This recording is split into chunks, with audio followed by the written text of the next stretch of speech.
The White House put out a statement that there's no medical value for marijuana, but yet we know from studies and from the work of Patients at a Time, things that you've unearthed and do, that that's not true. We know from Elvie Masaki, who's getting her medication from the government, that they realize that there is some truth to what we say.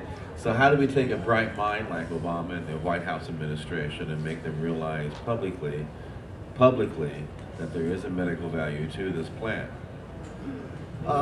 What they always resort back to is the lack of peer-reviewed studies, where there are literally, I've got about 10,000 peer-reviewed studies on my computer dealing with cannabis. But what they, for the most part, they're not dealing with smoked marijuana, other than early studies from the 70s.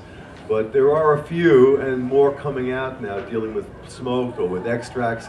And one just came out last week from Germany, basically challenging the whole idea of what the federal government is doing, because there is documented medical value.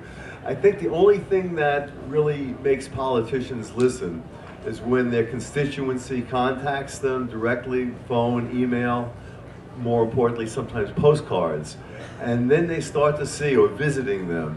That's what they start to listen to when they realize that their positions are in jeopardy if they don't follow the correct, direction, really. And I think that that's starting to happen more and more, because having spent too much time this summer in Washington, D.C., I now understand much more of how the game is played.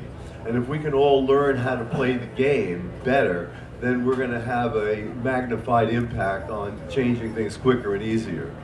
So I think it's up to the voice of the people to make it happen.